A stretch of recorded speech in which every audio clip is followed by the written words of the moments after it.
Greetings, everyone. I'm Dawn Knickerbocker, Vice President at Native Americans in Philanthropy. Have you ever wondered how philanthropy can support civic engagement and support of Native American communities and tribal nations? Today, Native Americans in Philanthropy are bringing you three important leaders who are making huge changes in their communities and nationwide. If you're joining us live, be sure to like this broadcast and comment below.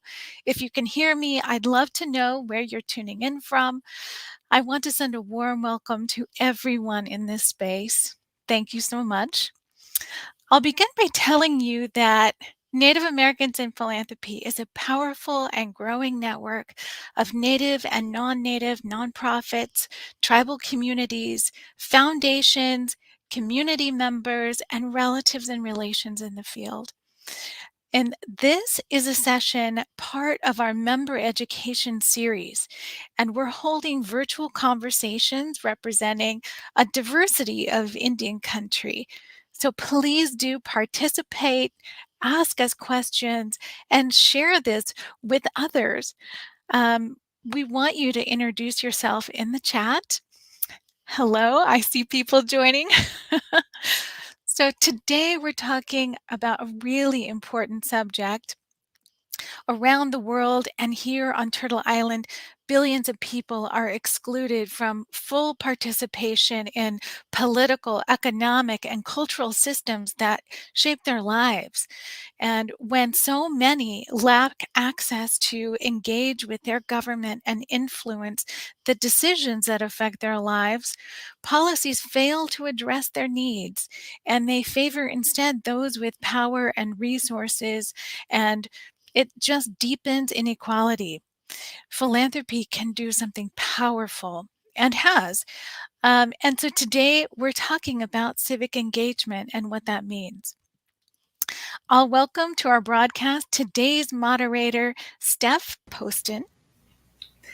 Hi, everybody. Welcome to the kickoff of the member education series. We're so excited to have you here with us. We have a great lineup of panelists. I'm so excited. I've worked in civic engagement and voter empowerment and a whole host of things.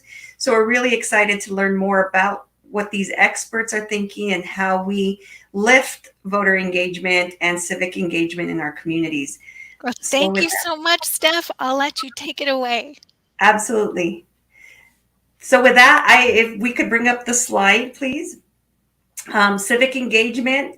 This is a common definition we know, with civic being relating to a citizen, a city, community affairs. Engagement is that being able to engage somebody, a pledge to do something, the act of engaging.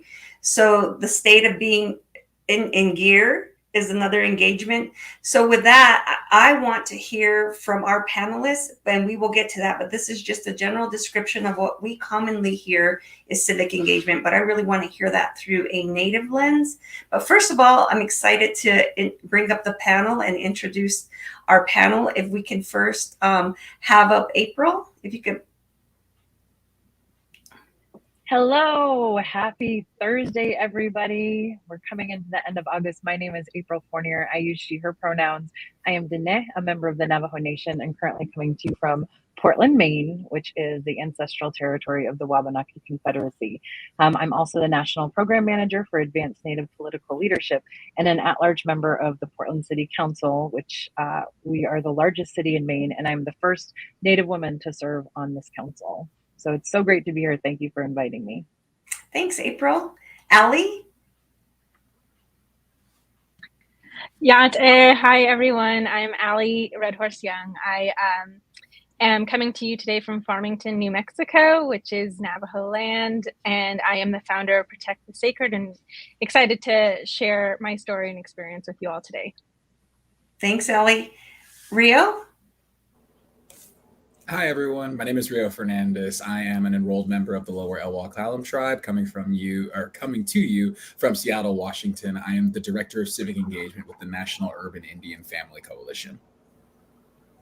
Great. Welcome, panelists. I'd like to just jump in and get started. And the first question I have for you all is, what does civic engagement mean to you, Allie?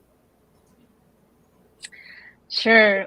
Well, civic engagement means the participation of our people, especially our Indigenous population, in everything from the census to voting. Protect the Sacred started in COVID and around COVID relief, and even that, public health and engaging our youth in understanding what was happening at that time and encouraging them to step up as leaders to protect our family. That I would even call civic engagement. I know this year we're focused on the midterm elections, and that's what at least I'm focused on, to ensure that our young people especially are participating in voting this year. Thanks, Allie. Rio, what are your thoughts on civic engagement and what that means to you in the work that you're doing? Yeah, for me, civic engagement has always been this idea of regular people of the community having a chance to provide input, to provide power, and to kind of hold elected officials and those in power accountable. For the National Urban Indian Family Coalition, though, we are a coalition of about 45 member organizations across 34 cities in 22 states, and we have been focused and exist to essentially our idea is to make the invisible visible. So more than 70% of Native people live off reservation, yet the majority of attention and focus and resource and conversation usually excludes the urban Native perspective. And so the NUIFC exists to sort of give voice to the community. And so that really ties exactly into that idea of civic engagement, of giving voice to our community, of our people, and making sure that our needs are focused on and heard from. Awesome. Thanks. April, what are your thoughts? Yeah, I think my fellow panelists have really covered it well. For me, civic is just thinking about something that's local, it's accessible, it's our cities, towns, and villages, just something relating to our local communities. And when we get engaged, we're giving attention, we're becoming aware, becoming activated, taking action or being moved to act. And so what we're seeing so much now is we're starting to see ourselves in these different positions, not only at the highest levels, in Congress, but on the local levels too. So on school boards, in city councils, as mayors, as county recorders. And I think when we start to see ourselves in these spaces, we get really excited to see others or bring others along with us. So really seeing the interconnectedness, seeing our community, not just as our local community, so not just as Portland, Maine for me, but where all of my relatives are at, where everyone is being affected. That's getting engaged for me. Yeah, thank you all for your responses. And I know each of your work is, I've studied it, I've watched it, and just really powerful. And we saw the definition on the screen of what the general population knows as civic engagement, but how is Indigenous civic engagement different from non-Native communities? If you could take that on, Rio. Yeah, absolutely. I would think from our experience, I think one of the biggest ones is that our communities have a pretty justified mistrust in the federal government and sort of the resources it can provide, which makes sense. I believe the last state to guarantee Native Americans voting rights was in 1962. It was Utah. So it's a fairly new right for something that I think a lot of Americans sort of take for granted or assume is just something that everyone had access to from the very beginning. But this makes it feel like the civic engagement process was never meant to include us. It wasn't meant for us to be a part of. And so it's sometimes difficult for people to think about civic engagement or feel like this is something I should be invested in. The NUIFC and our center and so much of our work is focused on making sure that people not only feel like this is something that they should be a part of, that they're invited into, but that they should take ownership over, that this is their community, that this is their neighborhood, this is their city council, and that they should feel powerful in their ability to control those and being able to make sure that elected officials are hearing them, listening to them, and that, like some of the other panelists have mentioned, that they can see themselves in those roles. Yeah. Allie? How do you see Indigenous civic engagement different? Sure. Well, I also wanted to add, I think everyone covered this, but civic engagement in Indian country and Indigenous communities means representation. It means that we're represented. And I think it's honestly, civic engagement in Indigenous communities is harder, I would say. And especially in my work, you know, we're historically undercounted. We're, you know, historically, as Rio mentioned, this distrust in the federal government from Indigenous peoples has, I mean, that's why we as organizers, and I consider myself an organizer, you know, that's why we have this task to increase our participation, because historically it hasn't been, our representation hasn't been at the level of other communities. So for us, and that's why I say it's harder, the work of civic engagement in our communities. Like, one, we're up against invisibility in this country, and when we talk about representation. Secondly, just how hard it is to organize, especially in tribal communities on reservations in rural parts of this nation. Speaking from my nation and the work that I did in 2020, it's been challenging, and I could go on and give you a whole list of how the obstacles that I faced in 2020 while organizing my people, and so I think that that's what I would say is that sets us apart. Is it's more challenging. Yeah, thank you for that feedback. Your work wasn't really impressive in voter engagement in recent history here. Thank you for that. April, what are you thinking about how we're different? Yeah, I think there's absolutely some challenges, as we've already mentioned, you know, with trust for a system that wasn't built for us. And so one of the things that we do with Advance is we do a candidate training program that is built for natives by natives. So one of the things that we're tackling is, when we're coming from so many different communities, we're looking to serve, how do we use the strengths that come from our community? So our storytelling roots, or our traditions, or our relationship building, how is that used then to move into political office, or to connect with our communities both on and off the res, in urban spaces and rural spaces? And so being able to tell that story of interconnectedness to all things, the harmony that should exist between the land, the people, and what we're trying to bring in the good way, as you know, we bring everybody along with us. So I think the difference that I've seen, and I've been through a lot of different political training programs, is we look at the whole, we look at the interconnectedness, we look at how are we building relationships instead of just trying to advance individual people or individual egos. We're really looking at that collective wellness. Yeah, I appreciate your responses. So this question I really want to, I think is really in your area of expertise, April. So I want to start with you, is how can we prime Indigenous candidates to run for public office? Thank you. I think it's a great question. I would actually say, how do we inspire Native candidates to run for office? So how do we help them see that their lived experience is experience, and that's necessary in all spaces? We need these voices. And so first, I think we have to do a little bit of myth busting for public office, and that there's only one path to serve. So if you rent, you have experience with landlord and tenant operations, or if you have children in public school, you have experience with public education. If you're, you know, doing organizing for the pipeline, or you know, for bringing voter rights, that is experience. If you have to pay monthly bills, you have experience with budgeting and finance. So all of these lived experiences are what we need in all of these different spaces. And so you don't have to have a specific degree, you don't have to have all these connections, you just have to be able to use your voice. And so I think, as I said before, being able to see ourselves in these spaces, so starting to give more visibility to Native candidates that are already serving in office, so that we're able to see ourselves. And I think once we see ourselves, we're more likely to step forward, or be able to envision, oh, I can do that. I can be that person. I can serve in that space. It's so attainable, and it's such an important space for our voices. Yeah, I love the work you're doing to inspire Native candidates to run for office. And we see the whole breadth of it, right? From school board elections to city councils to, what we saw with Representative Deb Holland. So that's exciting. Absolutely. What are you thinking about how we get more Native candidates to run for office? Allie, how do we do that?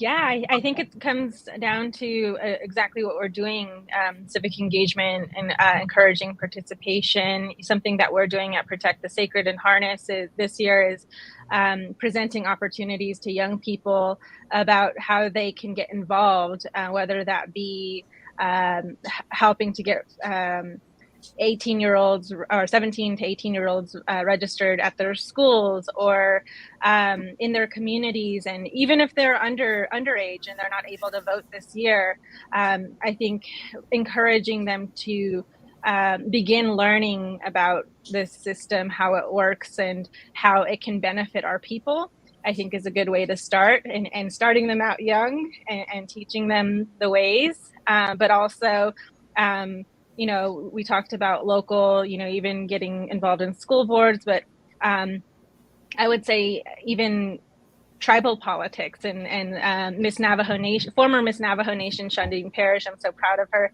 She's running for council delegate in the Kayenta area in Arizona, Navajo Nation.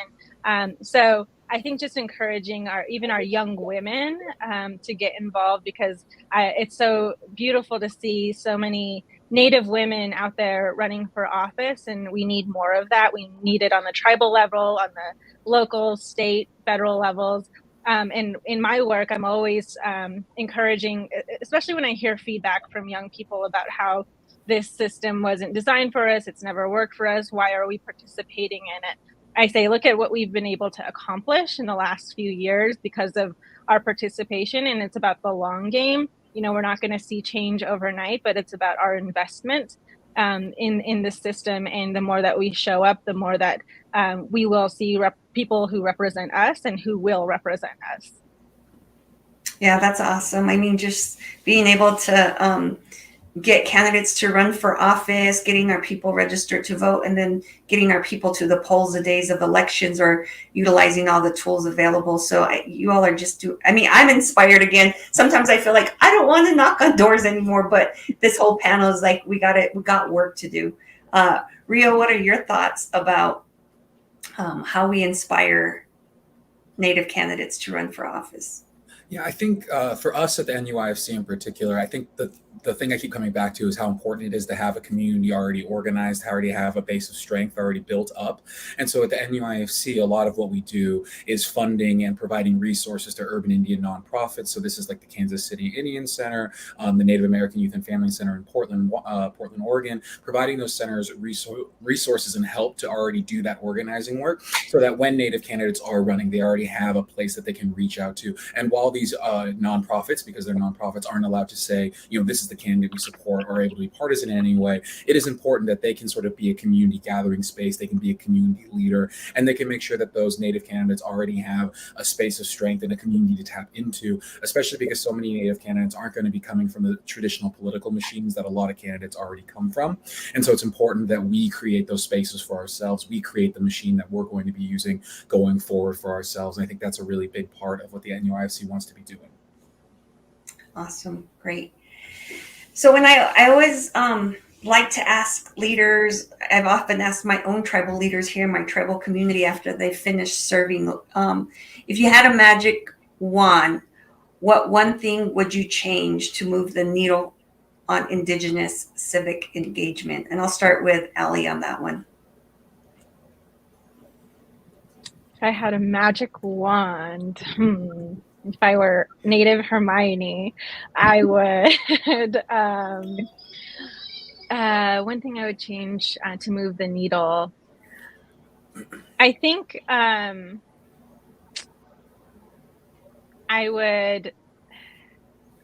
think it really comes down to, especially, I'm considering my work around voting, it comes down to voter suppression. And I would eradicate voter suppression, and I would make voting rights essential, and I would make it accessible to all people across the country, and consider those who are disenfranchised and living in rural communities, especially, and focus on solutions for those communities.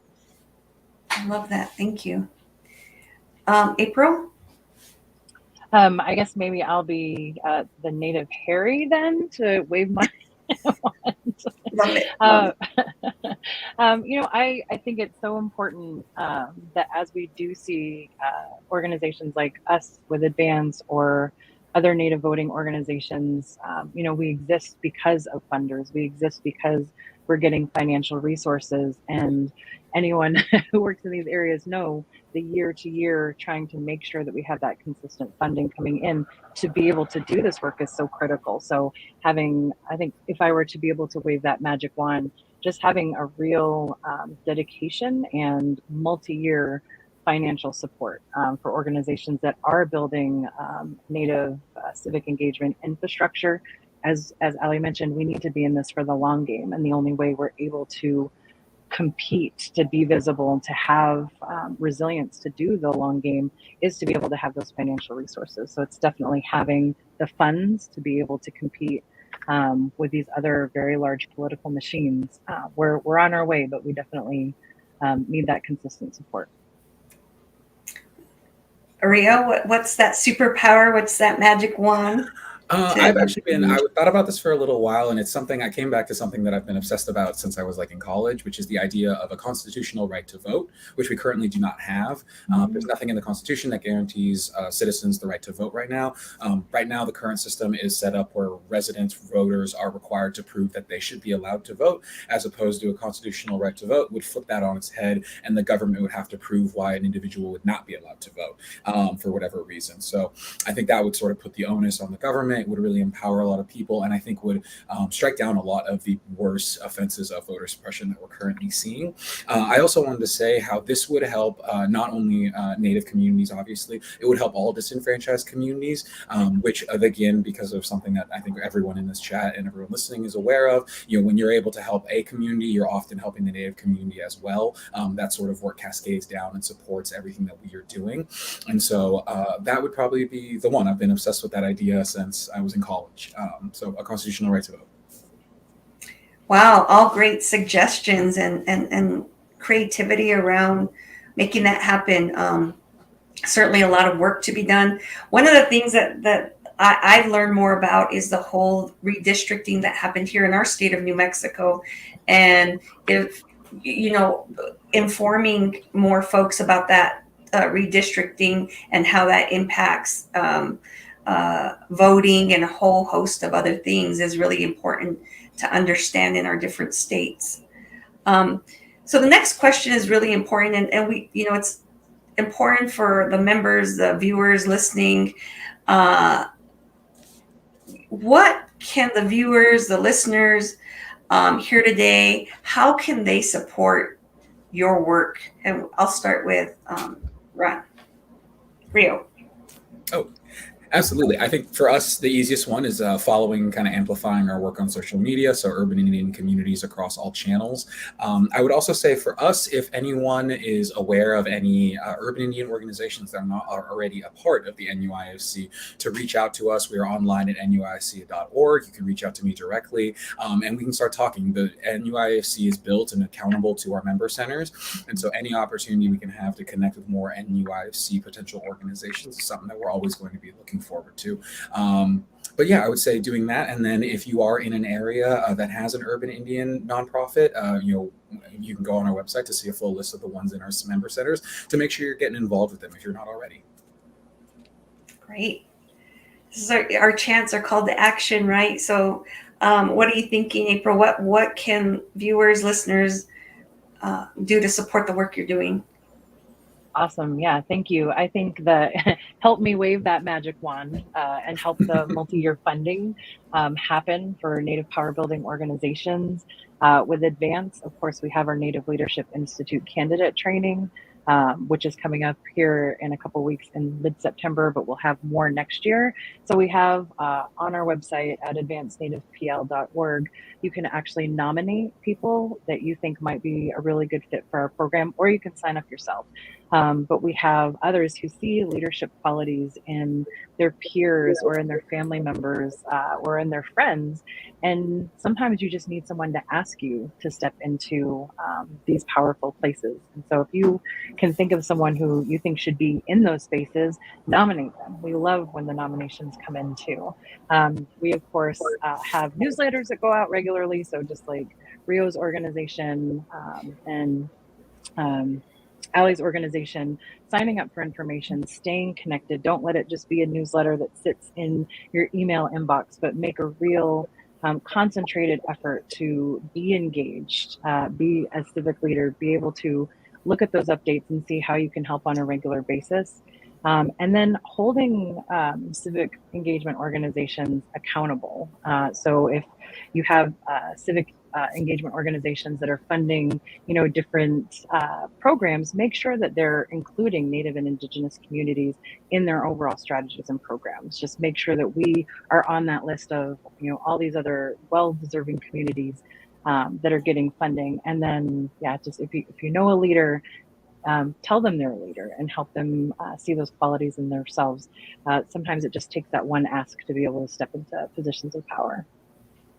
I know that you really do a lot of support for candidates, but April, do you have like a listing of Indigenous candidates that people can like support? And yeah, we do. So we are able to also see from, I know Indian Country Today had posted a listing of all the current Native candidates that are out there running. But if people also want to reach out to us and see who we've been able to identify, it's tricky. It's not all in one space. And so as we are hearing about people, as people are letting us know, we just launched an endorsement process and it's our very first endorsement process. So we're also learning things along the way. But we're able to make connections with these candidates that we didn't even know were out there. And so if you hear of somebody, please let us know. Or if you're wanting to support someone, please reach out to us and we're happy to help make that connection. Awesome. Great. Allie, what can people do to support your work you're doing on the ground? Sure. Definitely echo April's magic wand around funding. So I think definitely that's something. And I just want to also say that, civic engagement happens year round and especially in Indian country. And I know when, people think about civic engagement, they think about voting, they think about getting out the vote. And unfortunately, funding for that work specifically tends to come at the very last minute. And for me, I've been planning our Ride to the Polls campaign since late last year, beginning of this year, and then, went through a fundraising process. But still, even though we were trying to be proactive, it's like the funding still is coming in very last minute. But I think that we can do so much more when that comes in, when that's a priority for especially BIPOC and disenfranchised communities. And I think also, for us, for Protect the Sacred, you can follow us at Protect Sacred and then also at I Will Harness. Protect the Sacred is a program at Harness, which is a nonprofit that was founded by America Ferrera and Wilmer Valderrama. And we focus on, civic engagement is one of our buckets of work.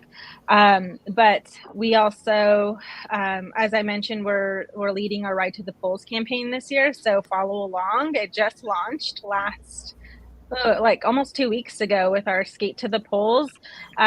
We our youth led a skateboarding ride to our voter registration event. And it was very beautiful and powerful to see them leading the way and for them to sit in those seats and actually listen to us speak about the importance of their vote and their participation. So that was just the kickoff. And next up, we're having our solidarity ride that we're going to be the Compton Cowboys just signed on to participate, so I'm so happy. And then we're recruiting some other horseback riders from other communities to ride in solidarity with Native riders about our voting rights and for our voting rights, and to encourage and inspire people to get to the polls this year. And that's what I did in 2020. If you all don't know, I led voters in Navajo Nation in Arizona on horseback to polling locations to make their voices heard through the vote. So this year we're building on that work, and it's a national Ride to the Polls campaign. We're also going to Texas at the end of October and doing a quinceañera to the polls. So the young Latina women will be celebrating their quinceañeras by bringing their family along who are of voting age, and they'll ride to the polls, vote, and then they'll celebrate their quinceañeras afterwards. So that's the work that we're doing this year, and you can follow along, as I mentioned, at Protect Sacred on Instagram. On Twitter, we're at protect_sacred. And then you can find us at www.iwillharness.com.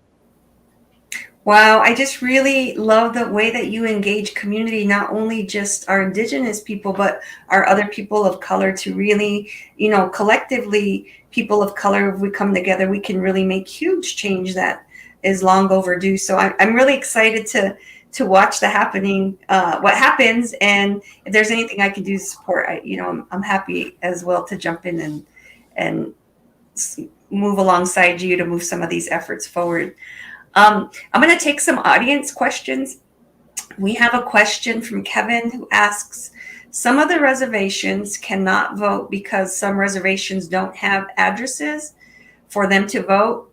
So how can we get them to get past this? And I'll direct that to Allie, because I think you can answer that.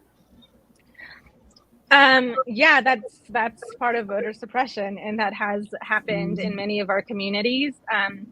I know it was an obstacle in Arizona at one point. I do know now that they're allowed to have their PO box addresses on driver's license, and that should be accepted. If it's not, that's a huge problem.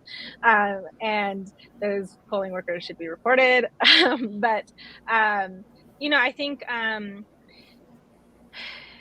that points to the issue of exactly how hard it is for our people living in rural communities to participate civically.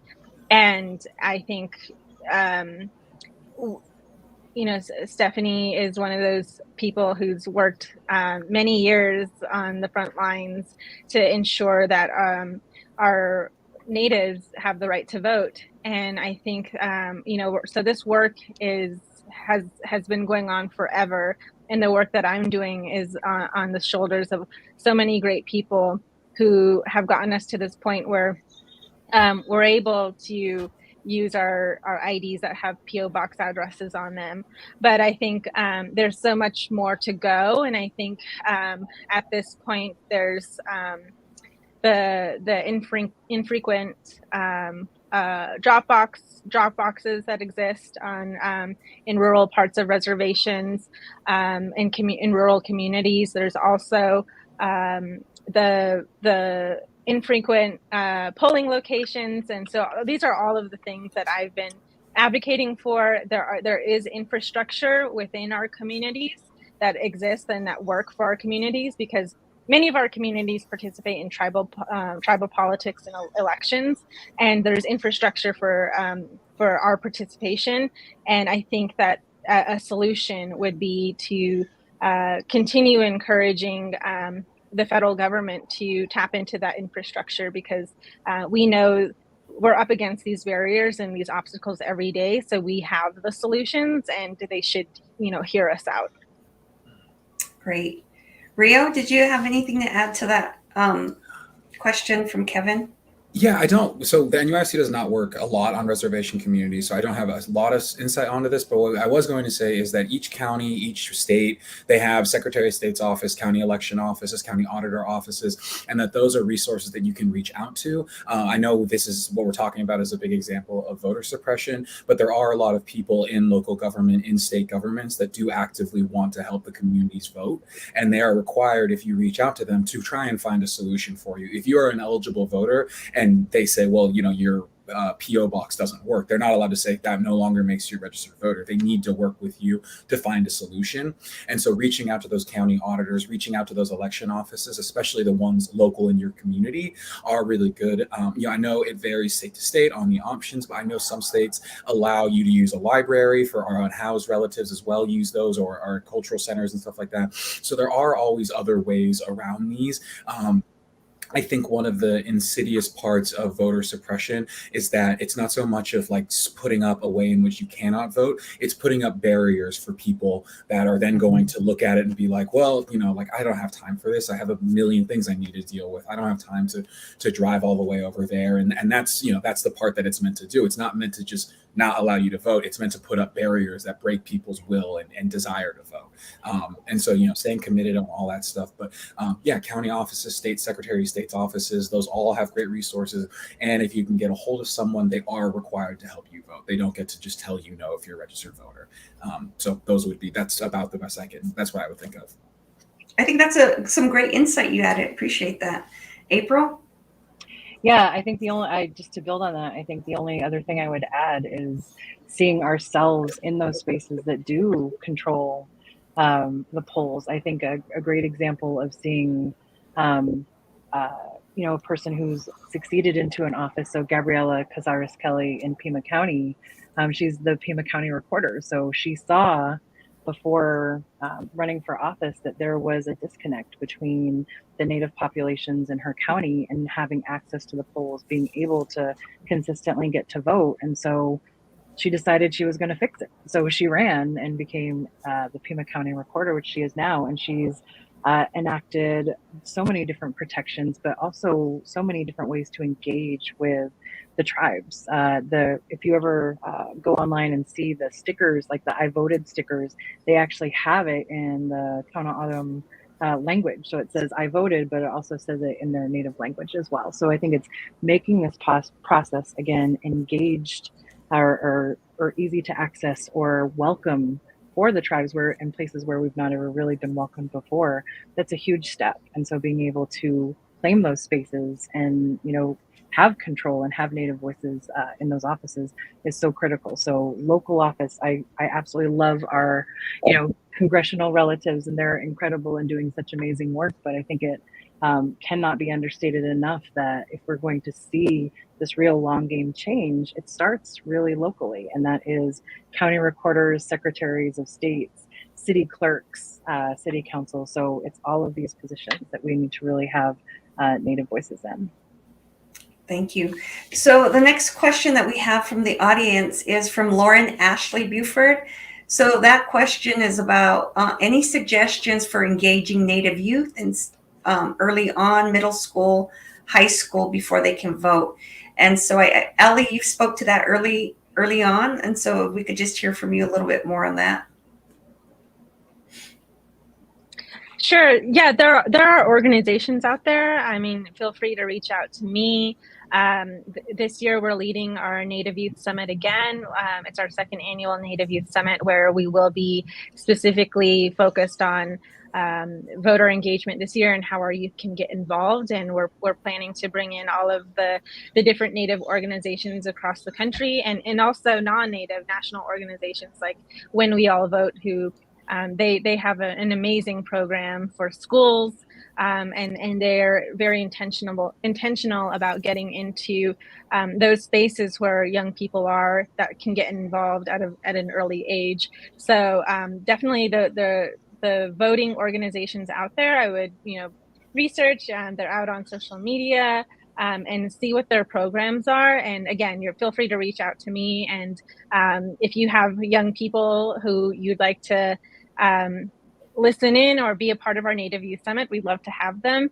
And again, this year we're focused on the midterm elections. What does that mean? Why is it important? And why is it important for our youth to be involved? I like to point out a specific example. My son graduated from the Native American Community Academy. It's a charter school here in Albuquerque. And so I know once he turned 18, they have a process for giving them the opportunity to register to vote. And so that's been happening for a number of years, I believe. And so my son is, he's a regular voter, and that makes a difference. Rio or April, anything else? Any tips about engaging the youth? I think I would just share, I don't want to sound like a broken record. It goes to the local. So when we start to think about school curriculum, so in Maine, there was a law passed back in the 80s that we were supposed to do Wabanaki studies from kindergarten through 12th grade. There was never any accountability or follow through in actually implementing this curriculum. So making sure that not only did we understand the history of the people whose land we occupy, but how the accurate history of all Native people in the United States unfolded, and then what our civic responsibility is, once we become adults and once we move into political spaces. So I think it's understanding what our kids are learning is so critical, and making sure that on school boards, at departments of education. I think of Melissa Isaac, who's one of our Native Leadership Institute graduates, who sits on the State Board of Education and brings that Indigenous lens, and really advocates to make sure that not only are these understanding their history, but everyone is understanding our history, and they're understanding their responsibility once they move into being an adult and becoming a part of our society, their responsibility to vote, to get involved. I think it's so critical, again, to have voices in all these different spaces. Yeah, and I love it. And I see in your background, April, the book, like a book illustrated with Indigenous illustrations, and those are all important tools about, right, seeing people in those spaces and really shifting that narrative and telling our stories the way that we know them to be, in the way that the important knowledge that has to be transferred that has not been told for a long time. Rio, the youth piece, like, Yeah, I would say that, from the organizations that we've worked with that do have youth programs, as well as the Center for Native American Youth, that is one of our partner centers as well. I would think, everyone's talked a lot about the importance of it. I would say engaging with youth and working with youth, one of the most important things that we have learned, or that I have heard from the centers that do that work, is to make sure to just be honest with them and ask them what are the issues they care about. Don't assume you know what those are. Don't assume to tell them what they are. They have, I think a lot of people just assume that younger people don't keep up with news or don't follow the politics, don't have ideas on policy, which is just not true. And so to making sure at the start that you're engaging them about what do they care about, what do they want to be working on, how do we make sure that they can be passionate about what they're working on, not telling them, okay, this is our agenda, this is our project, letting them lead, because they have a lot of ideas, and frankly, sometimes they are a lot better than the ideas that we have. So I think that's probably the big one, is just being intentional about asking them and giving them that space to be leaders. That's awesome. Just a really quick story. So when I did voter empowerment and worked in some of the pueblos, so I would come home during a general election, and my oldest son would have it on the election results, and he just said, "Mom, I have it on the channel for you to watch the results." And I just thought that was so sweet that he knew that we were out there trying to get the vote out, and just making it easy, and these little acts of kindness to help us make it through the day and know that they're thinking about it too. So with that, I want to ask, you all are doing the work. It gets hard. There's no doubt about it.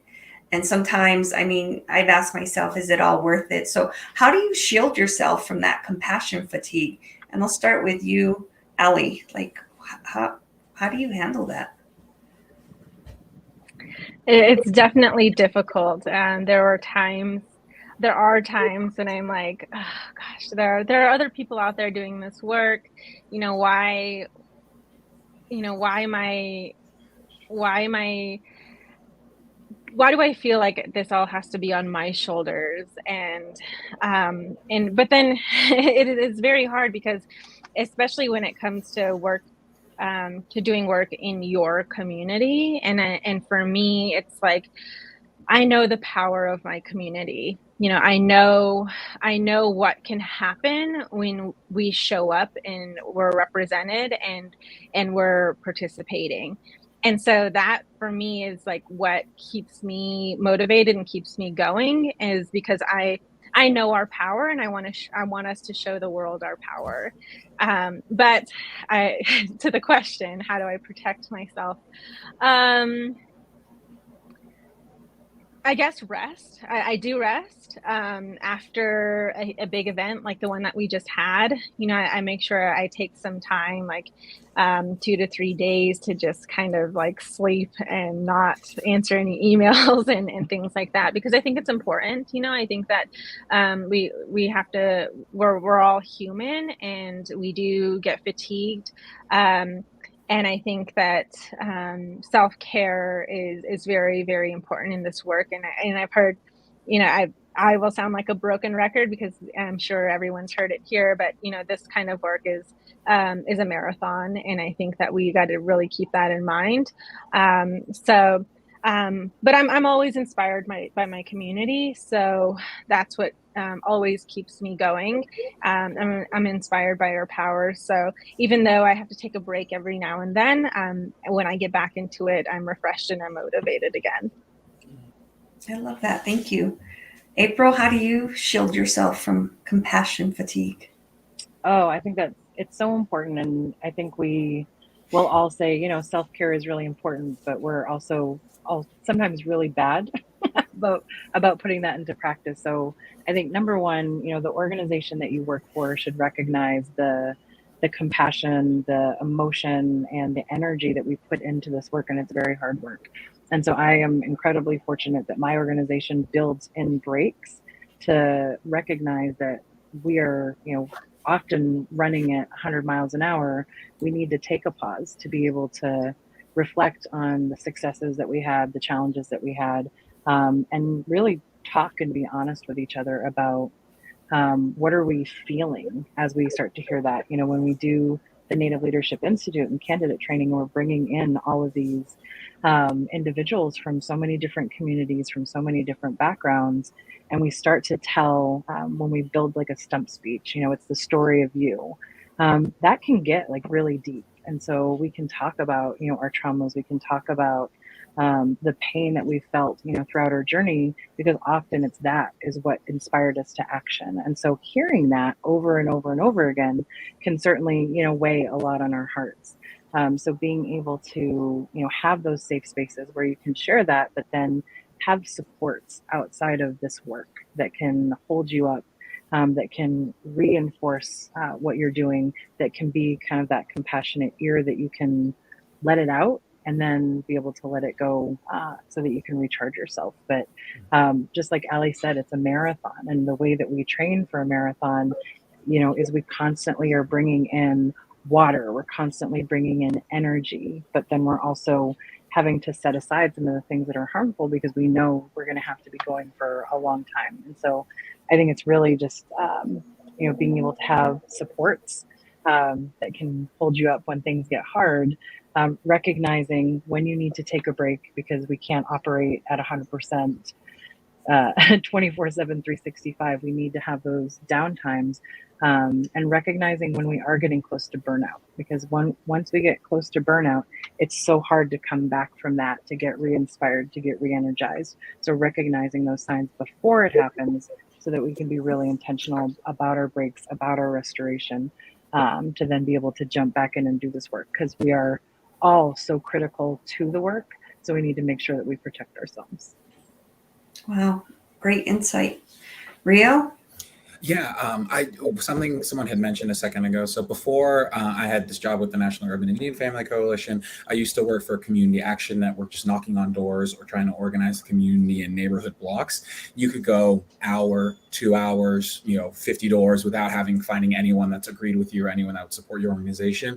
But the thing we always talked about, and I think is really applicable to this conversation, is that when you would find someone that welcomed you in, that was excited to hear what you had to say, that was excited to sign on with what you were doing or excited to be a part of the work, it was important to take a minute to really soak that in. So I think when you have success in this work, when you find success in this work, I think so much of what we are often told or what we often think about is, okay, that's done, put aside, on to the next project. I think it's really important to avoid compassion burnout, to avoid burnout in general, to take a minute when something goes well and to actually bask in it, to actually feel that level of success and let that be a bit of a nourishment for you as well.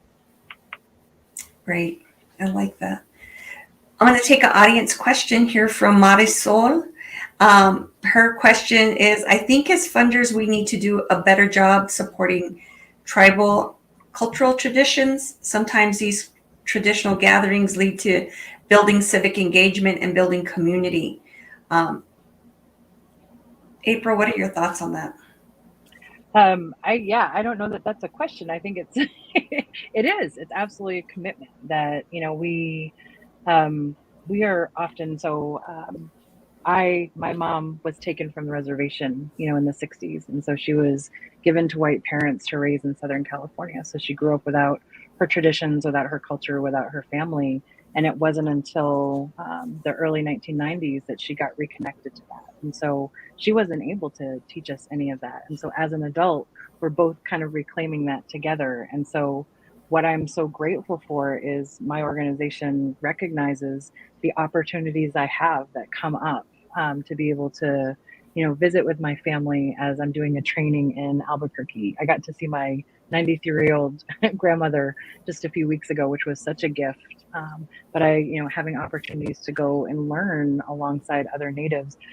So being able to support that, not only financially, so it's not on my back to do it, it's a recognition of this is really important work. It's an important perspective that now I'm going to be able to bring forward as I do more of this work. So recognizing that not everything is going to have a specific deliverable, not everything is going to have a data or a line item piece. A lot of the cultural connections that we're creating through these different opportunities are intangible when it comes to that bottom line, but being able to trust our communities enough, being able to trust our organizations enough to use these funds in a way that are really protecting these relationships and protecting these traditions so that we can pass that on to our next generations is just so critical. Rio, any thoughts on that question or that?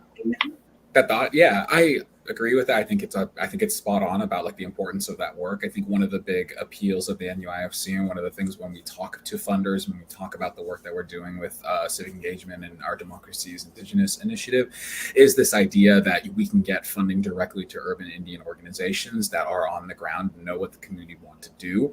And so I think hosting those events that actually resonate with people, we talk a lot about when we're writing grants and when we're requesting funding and stuff like that, about the idea of trusted messengers, people that actually resonate with the community, that look like the people in the community that are part of that community, is going to have so much more impact than something like a generic sort of ad or a generic sort of one political party or the other's kind of traditional get out the vote methods. I think so being able to get resources into the hands of those in the community is so vitally important, and I think that's sort of what that thought is kind of getting at, is like, how do we support cultural ideas, how do we get money into the hands of leaders, how do we get resources in the hands of cultural leaders, ones that have the ability to sort of put that money into action.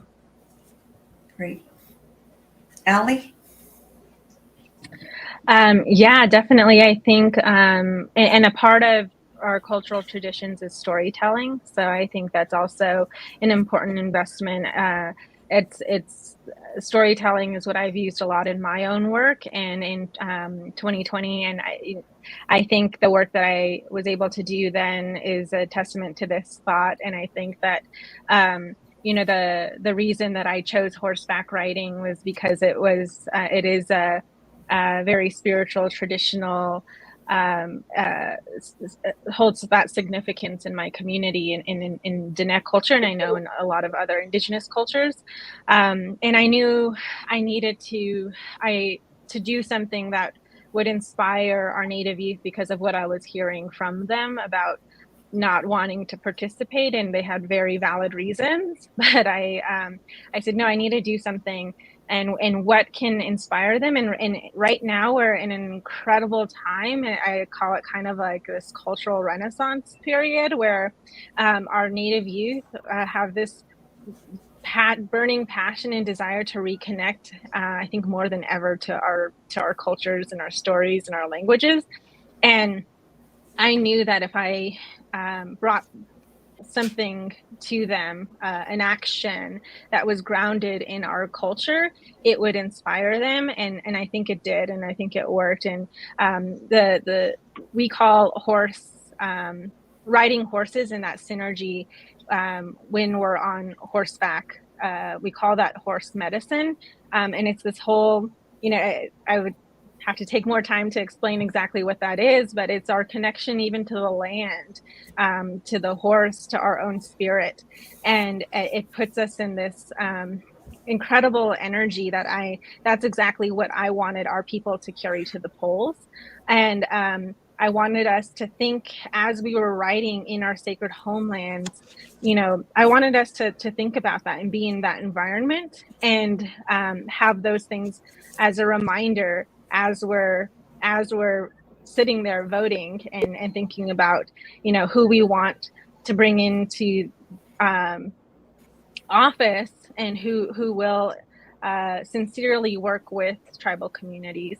And so I think, and look at what happened. I feel like not only in Arizona, but in a lot of other significant states across the country, natives were the ones that historically flipped those states. And I think so the more that we invest in this kind of work, I think that the better, because our young people, I feel like there are two things that they really uplift.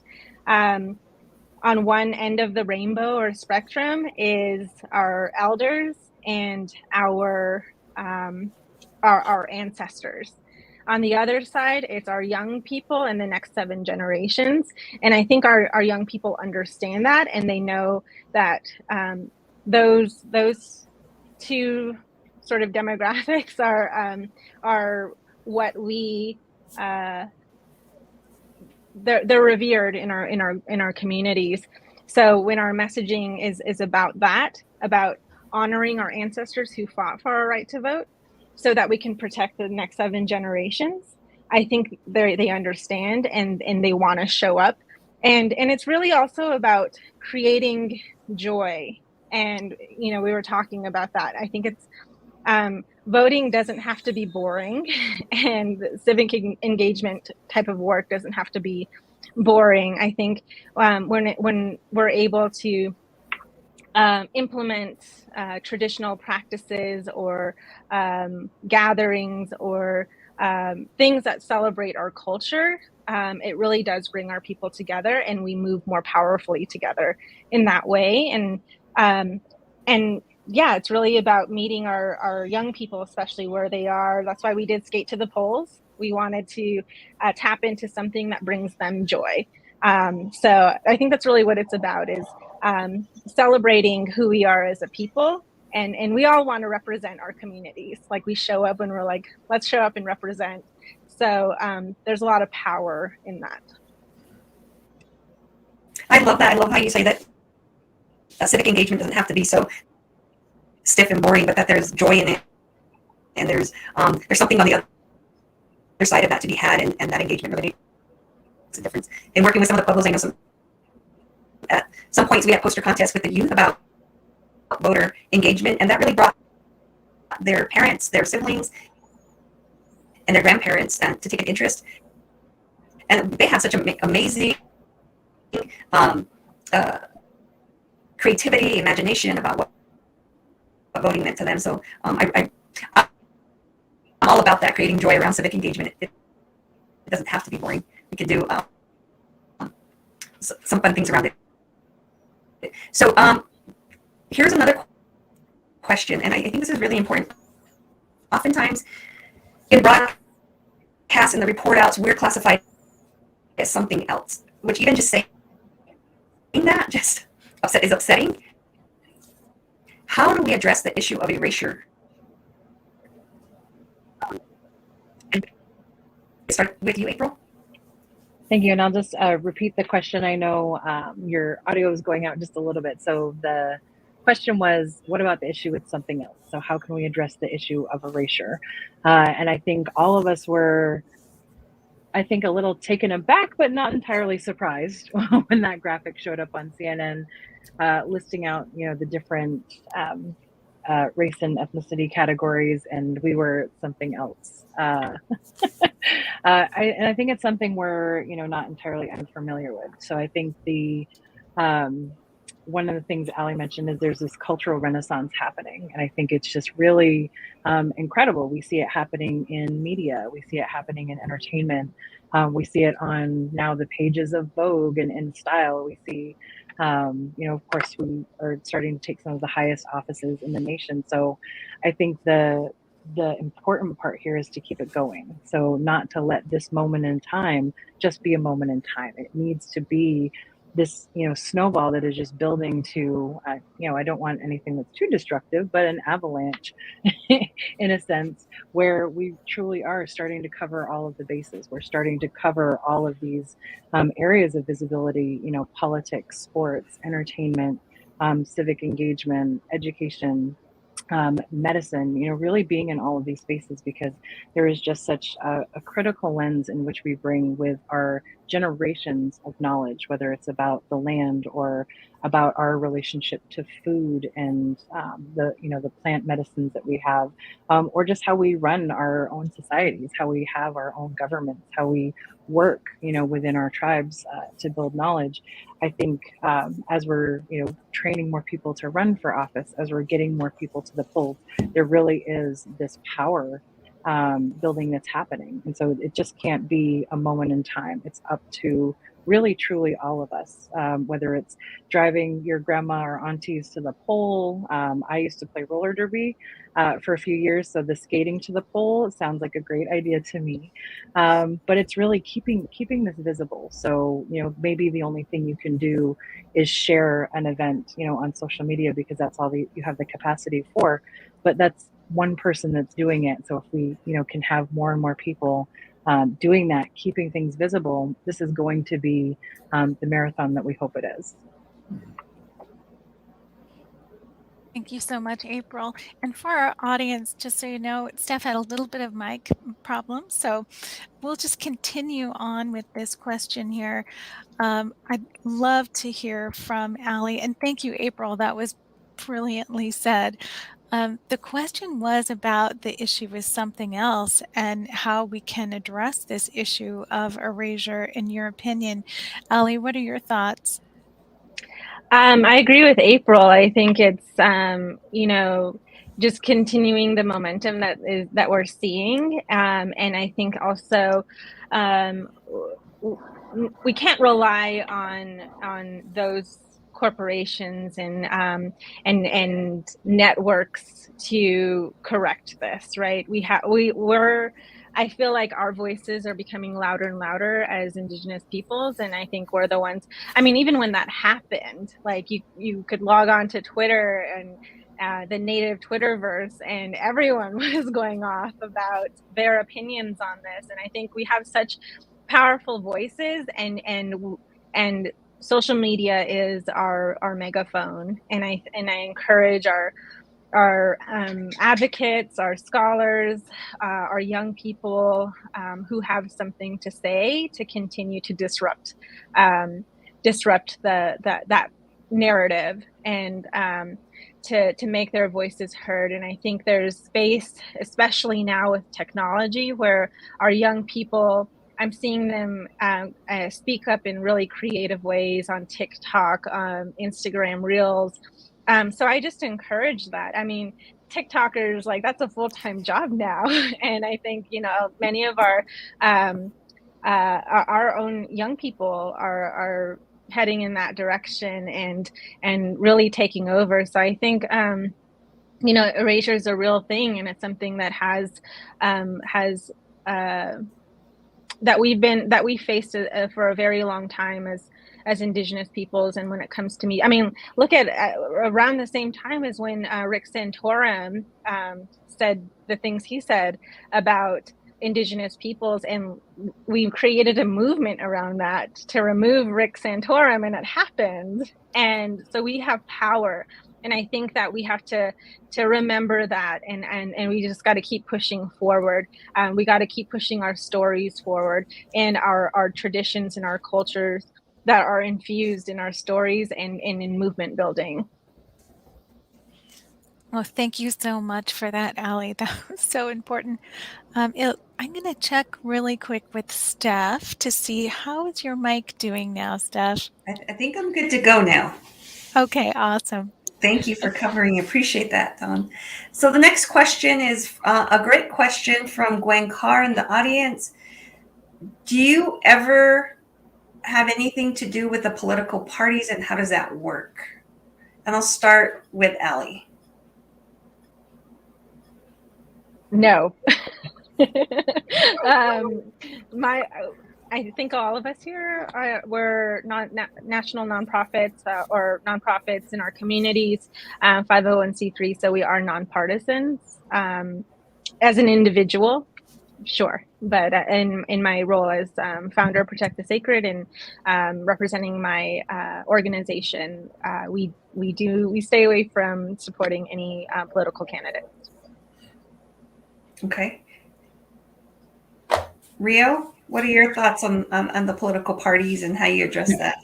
Yeah, I was gonna say we don't support or petition or anything like that. We have worked with the parties before, at least to present policy platforms and stuff like that to them. We one of the big things we do, obviously, as a nonpartisan organization, is we reach out whatever any opportunity, any chance to speak with them is something that we communicate to both the political parties, and you obviously give them both equal chance to follow up on that. And then the other big thing Janine, our executive director, talks a lot about is that we don't tailor our policy platform to the party to match it, have it sync up with theirs. Our policy platform is our policy platform. This is what we want. These are the demands that we are making. These are the policies we know would impact and improve the lives of urban Native people. And you can get on board with it or not. It's not a, how can we tether this to be more appealing to your base? These are our base. This is our policy. These are our demands. And so we do connect with them in that regard to share, talk about policy and sort of find any common ground in that regard. But we definitely don't do anything like boosting, endorsing, anything like that at this stage. Interesting. What are you thinking there, April? I know that you're candidates, and how do you address that? Yeah. I think really similar to Allie, we don't have any direct connection with the parties because of our status, but I will say, of course, we're training Native candidates, so we're welcoming people into a space to learn how to run for office and learn how to center their Native identity and not be apologetic about it and not keep it quiet or not kind of like make it dampen down a little bit to appeal to the masses. We are talking about how do we live and be authentic in these spaces, because it's so important to be able to be ourselves and show the generations coming after us that we can be who we are in these spaces. We don't have to change ourselves, just like Rio mentioned. We don't have to mold ourselves to somebody else's ideal. So when we're recruiting candidates, we're not necessarily looking at political affiliation, but there is a set of values that we're very committed to, similar to a policy platform, and we want to make sure, reproductive justice, and bodily autonomy is, front and center. We want to make sure that, climate justice is, a focus, and that they believe in, tribal sovereignty. And so if those values aren't aligned, then our program and our organization is probably not going to be for you. And so we're not necessarily looking at political parties specifically, but there are definitely values that we live as an organization that we support in our candidates. And we're very, very, as we have our interviews and as we talk about, is our program a good fit? That's exactly what comes up in our conversation. So I wouldn't say we're necessarily related to the parties, but we focus on our own values and how do we live authentically as ourselves. Yeah, I really love that, and connecting to those core values and going based on that. Sorry, Allie, if you wanted to add something. Yeah, can I just add? I just wanted to say that, I think all of our work is about furthering Indigenous rights and access and opportunities. And I think maybe sometimes that can be seen as aligning with a political party, perhaps. But I think at the root, it's about again furthering our Indigenous rights and holding whatever party. Doesn't matter what party, but really the government accountable, and to uphold the rights, our treaty rights, and the treaties that we've signed with them. Yeah, great insight.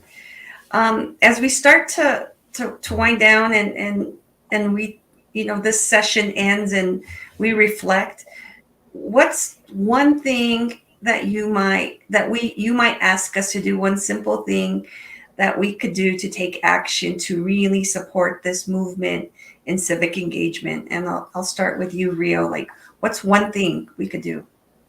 I would say that one of the biggest things around civic engagement that anyone can do is to reach out to your friends and family and make sure that they are registered to vote, that they are organized and stuff like that. I think everything we're talking about, all the work these organizations do, all this stuff about trusted messengers, there's no one more trusted than a family member. There's no one more trusted than a good friend. So making sure to reach into your own social circles, your own family circles, and making sure that everyone there is registered to vote. I think that's probably one of the biggest things around civic engagement that we can all be doing.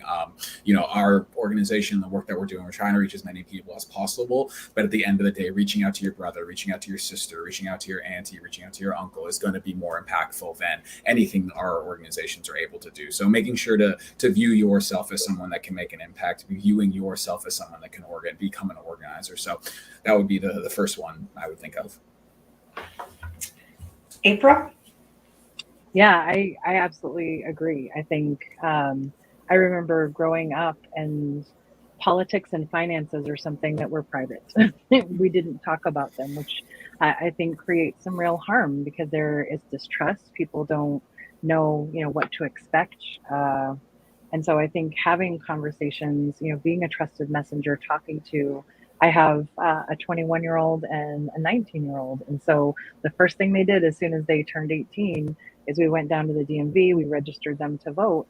And we have conversations now as, elections come up. What do these referendum mean? What are these topics that we're voting on? What does this bond mean? Who's running for office? And so helping people understand where to find the information about elections, not only where is their polling place, what is election day, but how do they find accurate, truthful information about candidates that are running, about policies or resolutions or referendum that are on the ballot, so that they are informed on election day. So looking at what are the organizations in your area, first locally, that are doing that work, what are the organizations then regionally or nationally that are also doing that work, and if you have the funds to do it, send it that way or send it to candidates so they can get out the vote and get people to the polls and get more Native candidates in office. Thank you. Allie, one thing. Sure. I agree. Voting squad is always powerful. Creating one, reaching out to family members, asking them if they're registered to vote, providing them with resources. And I think for allies, I think it's important, allies who want to help, especially increase participation in Indigenous communities. I would say, help us with your platform. If you have resources to help organizations that are doing on the ground work, that's a great way. And then lastly, if you want to come out and ride to the polls with us, come out and ride, join us. And again, we're doing a solidarity ride. So I really, that's a moment for all of us to come together, allies and BIPOC communities, to show our power. Great. I love that. It's like going to be my hashtag going forward. Hashtag voting squad. Get it together. Get our voting squads out there. Get them engaged and activated. As we wind down, the questions in the chat from our membership, the supporters, excellent questions. The representation on this panel, the insight is just powerful. It makes me want to do more. And I really thank each of you for the work that you do, the care and concern and the love that you have for our Indigenous people to make a difference, so that our voices are never forgotten, that we don't have erasure, not only for this time, but for our kids and for our grandkids. And so thank each of you for the work that you do. I send you with good, positive vibes and good prayer moving forward. There's so much work to be done. Everybody who joined us here, thank you so much. I'd like to invite Dawn back up and to close us out. Thank you, everybody. Appreciate it. Oh, thank you so much, Steph. What a fantastic event that we just had. Steph, Allie, April, Rio, for engaging our many community members. G. Miigwech, thank you. Thank you, audience, and thank you to everyone who's able to join us today, who commented, who invited their friends and relatives to join us. As our panelists have said, we're part of a long game. Thank you, April, for bringing that to us. It's a marathon, 7 generations and beyond, and we need support from philanthropy to grow leadership and candidate training. We heard that we need support for voter suppression and help communities who are working to gain access. As Rio pointed out, we need this support in urban communities and important policy change. And as Allie pointed out, we need support in building Native voices in a variety of ways, from youth to elders.